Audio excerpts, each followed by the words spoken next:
প্লেটে মাছ নিয়ে মাছটা মুখে তোলার সাথে সাথেই রিফাত নাকমুখ কুঁচকে বমির ভাব করে বলল, ওয়াক থু!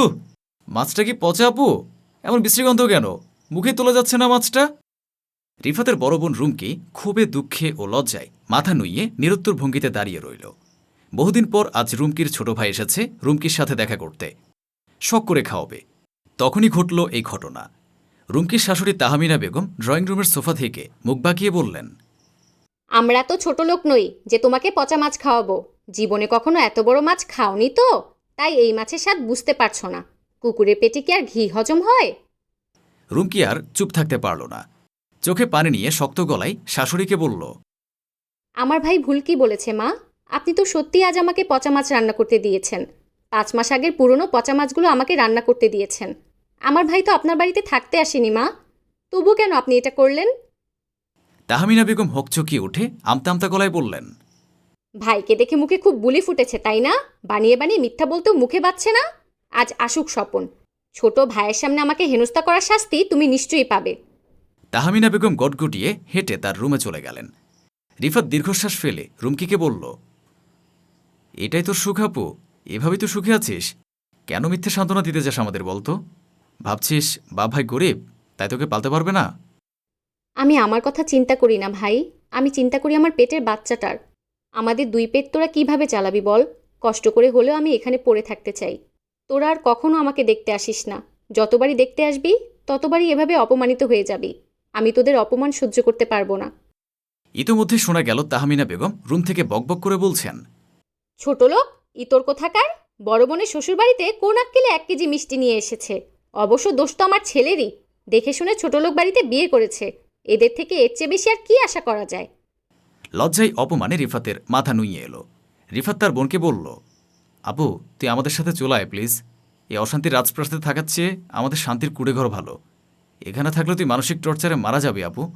এভাবে নিজের জীবনের ঝুঁকিটা নানিস না। রুমকি প্রসঙ্গ পাল্টে বলল, কত মাস পরে আমাকে দেখতে এলি তুই, ঠিকমতো তোকে খাওয়াতে পারলাম না। পরের বার যখন আসবি তখন দেখবি আমাদের সংসার আলাদা হয়ে গেছে। তোর দুলাভাই বলেছে খুব শীঘ্রই আমাদের সংসার আলাদা করে নিবে। তখন দেখবি তোকে আর এত অপমানিত ও লাঞ্ছিত হতে হবে না। রিফাত হতাশ গলায় বলল, তোকে আর কিছু বুঝিয়ে লাভ নেই আপু, তুই বুঝবি না। যাই হোক ভালো থাক। যদি কখনো মনে হয় যে তুই এই বাড়িতে থাকতে পারছিস না, দয়া করে আমাকে একবার জানাস, আমি চলে আসবো তোকে নিতে। দুঃখ ভারাক্রান্ত মন নিয়ে রিফাত বিদায় নিল। তাহমিনা বেগম এখনও বকবক করছেন তার রুমে। রুমকি দরজা আটকে তার রুমে বসে রাত হওয়ার অপেক্ষায় রইল। স্বপন রাতে অফিস থেকে বাড়ি ফিরে ক্লান্ত শরীর নিয়ে অফিসের পোশাক পাল্টাচ্ছে। রুমকি এসে শরবত দিল স্বপনকে। এই প্রথম বেশ অধিকার খাটিয়ে রুমকি কড়া গলায় স্বপনকে বলল, আজ মা কি করেছে জানো? আমার ভাই আজ অনেক দিন পরে আমাকে দেখতে এসেছে। তাকে মরা মাছের তরকারি খাইয়েছে। 1 কেজি মিষ্টি এনেছে বলে তাকে খোটা দিয়েছে। কবে তুমি সংসার আলাদা করবে? ইতোমধ্যে রুমকির গালে ঠাস করে এক চর মেরে স্বপন বলল, নিজের লিমিটের মধ্যে থাক। তো সাহস কী করে হয় আমার মায়ের বিরুদ্ধে আমার কাছে নালিশ দেওয়ার? চর খেয়ে রুমকি চোখ ভর্তি পানি নিয়ে স্বপনকে বলল, তাহলে তুমি যে কাল রাতে বললে সংসার আলাদা করে ফেলবে, সেসব মিথ্যা ছিল? হ্যাঁ মিথ্যা ছিল। তোকে কাছে পাওয়ার জন্য এসব আবেগী কথা বলেছিলাম। প্রেগনেন্ট হওয়ার পর থেকে তো তুই আমাকে তোর কাছে ঘেঁষতে দিস না, তাই। স্বপন রাগ দেখিয়ে রুম থেকে বের হয়ে যেতেই স্বপনের মা তাহমিনা বেগম ইচ্ছে মতো স্বপনের কান ভাঙালেন। স্বপন রুমকির প্রতি আরও খেপে গেল। রুমকি নির্বিকার হয়ে তার রুমেই দাঁড়িয়ে রইল। স্বপন রুমে ফিরে এসে দরজা বন্ধ করে রুমকিকে আরও মারধর করতে লাগল। বাইরে দাঁড়িয়ে থেকে তাহমিনা বেগম ও তার ছোট ছেলের বোন নাদিয়া মিটিমিটি হাসছে। নাদিয়া বলল, ভাগ্যিস আজ সন্ধেবেলাতেই বাপের বাড়ি থেকে বেরিয়ে এসেছিলাম, তাই তো এখন এমন সুন্দর দৃশ্য দেখতে পাচ্ছি। আরও দেখবে এমন দৃশ্য। আমার ছেলেকে আমার কাছ থেকে আলাদা করতে চাওয়ার ফলাফল কতটা নির্মম হয় তা বুঝতে হবে বড় বউকে। তাছাড়া আজ কম অপমান করেনি বড় বউ তার ছোট ভাইয়ের সামনে আমাকে। এসবের শোধ না নিয়ে কি আমি শান্তি হব? নাদিয়া বাঁকা হেসে মনে মনে বলল, বড় বউ বোকাশোকা আর নির্বোধ বলেই তার সাথে আপনারা এমন অমানবিক অত্যাচার করতে পারছেন মা। আমার সাথে এসব চলবে না। আপনি আমার সাথে ভালো আছেন বলেই আমি আপনার সাথে এখনও ভালো আছি। আপনি আমার সাথে বিন্দু পরিমাণ খারাপ ব্যবহার করার চেষ্টা করবেন তো আমিও আপনার চেয়ে 1000 গুণ খারাপ ব্যবহার আপনাকে ফিরিয়ে দিব। রাতে অভুক্ত অবস্থাতেই রুমকির শরীরে ব্যথায় কাতরাতে কাতরাতে বিছানায় শুয়ে রইল। স্বপন খেয়ে দিয়ে এসে রুমকিকে ডেকে বলল, নাটক বন্ধ করে রাতের খাবারটা খেয়ে এসো, যাও। রুমকি নীরবে চোখের পানি ফেলতে লাগল। স্বপনার কথা না বাড়িয়ে রুমকির পাশে শুয়ে পড়ল। 3 মাসের অন্তঃসত্ত্বা রুমকি ক্ষুধার তাড়নায় ছটফট করতে করতে এক পর্যায়ে ঘুমিয়ে পড়ল। অসুস্থ শরীর নিয়ে রুমকি বাড়ির সবার জন্য নাস্তা বানিয়ে সবাইকে নাস্তার টেবিলে ডেকে তার নিজের রুমে চলে গেল। তাহমিনা বেগম, নাদিয়া, স্বপন এবং নাদিয়ার বর সজল নাস্তা করছে। নাদিয়ার কানে হঠাৎ নতুন একজোড়া স্বর্ণের দুল দেখে তাহমিনা বেগম বললেন, কি নাদিয়া, দুলগুলো নতুন গড়িয়েছ মনে হচ্ছে? হ্যাঁ মা, গতকালই সজল আমার জন্য এই দুলগুলো গড়িয়ে এনেছে। তাহমিনা বেগম রাগী দৃষ্টিতে সজলের দিকে তাকালেও সজল পাত্তা দিল না, আপন মনে খেতে লাগল। তাহমিনা বেগম বললেন, বউকে এত দামি স্বর্ণের দুল গড়িয়ে দিলি, কই আমাকে তো একবারের জন্য জানালি না? সজল কিছু বলার আগেই নাদিয়ার সোজা সাপটা গলায় তার শাশুড়িকে বলল, আপনাকে কেন জানাতে হবে মা?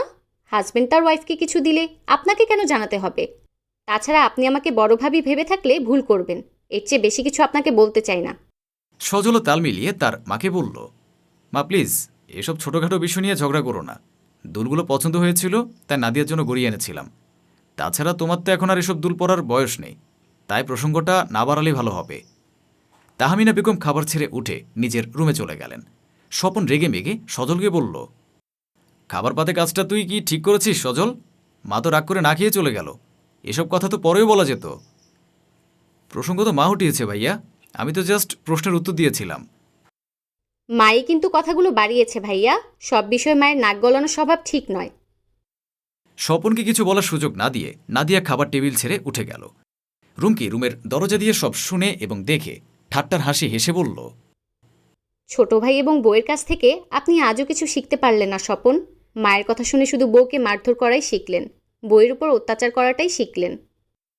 রুমকি রুম গোছাতে ব্যস্ত। স্বপন রুমকির পেছনে দাঁড়িয়ে বলে, রেডি হয়ে নাও, আজ তোমাকে চেক আপ করাতে নিয়ে যেতে হবে। রুমকি ব্যস্ত গলায় বলল, আমার চেক আপ সম্পর্কিত ব্যাপারে আপনার মাথা ঘামাতে হবে না স্বপন, আমি একাই যেতে পারবো। তর্ক করো না রুমকি, রেডি হয়ে নাও। গায়ে হাত তুলবেন, এতটুকুই তো। স্বপন রুমকির হাত চেপে ধরে বলল, কথা না বাড়িয়ে তাড়াতাড়ি রেডি হয়ে নাও। রুমকি অবশেষে বাধ্য হলো রেডি হতে। যে না দুজন হসপিটালের উদ্দেশ্যে বের হবে, অমনি তাহমিনা বেগম রেডি হয়ে ন্যাকা গলায় স্বপনকে বলল, আমার হার্টের ব্যথাটা বেড়েছে স্বপন, তোর বউকে নিয়ে তুই পরে হসপিটালে যাস, আজ আমাকে নিয়ে যা। কিন্তু মা, রুমকিকে আজ ডাক্তার দেখানোটা জরুরি, ওর শরীরের অবস্থা তেমন ভালো নয়। তাছাড়া কাল তো দেখলেই কতটা মারধর করেছি তাকে। বাহ বাহ, মায়ের কথায় বউকে মেরেছিস বলে খুব আফসোস হচ্ছে তাই না? বউ অসুস্থ বলে পাগল হয়ে গেছিস, আর মা যে 2 দিন ধরে অসুস্থ সে বেলায় কোনো খবর নেই। আমার 2 ছেলেই হয়েছে বউ পাগল, বউয়ের আঁচল ছাড়া কিছুই বোঝে না। বুড়ো বয়সে ছেলেদের অবহেলা সহ্য করতে হচ্ছে। রুমকি হেসে হেসে তাহমিনা বেগমের নাটক দেখছিল। স্বপন নিরুপায় হয়ে বলল, থামো মা, রুমিকে নিয়ে আমি কাল হসপিটালে যাব, আজ তোমাকে নিয়ে যাচ্ছি। তাহমিনা বেগম বাঁকা হাসলেন। রুমকি নিশ্চুপ থেকে মাথা নুইয়ে রুমে চলে গেল। পরের দিন সজলের অফিস অফডে থাকায় সে বাসায় রইল। নাদিয়া প্ল্যান করল আজ সজলের সাথে বাইরে ঘোরাঘুরি করবে এবং বাইরে খাওয়া দাওয়া করবে। নাদিয়া রান্নাঘরে ঢুকে রান্নার কাজে ব্যস্ত রুমকিকে বলল, ভাবি, আমাদের জন্য আজ রান্না করতে হবে না, আই মিন সজল ও আমার জন্য।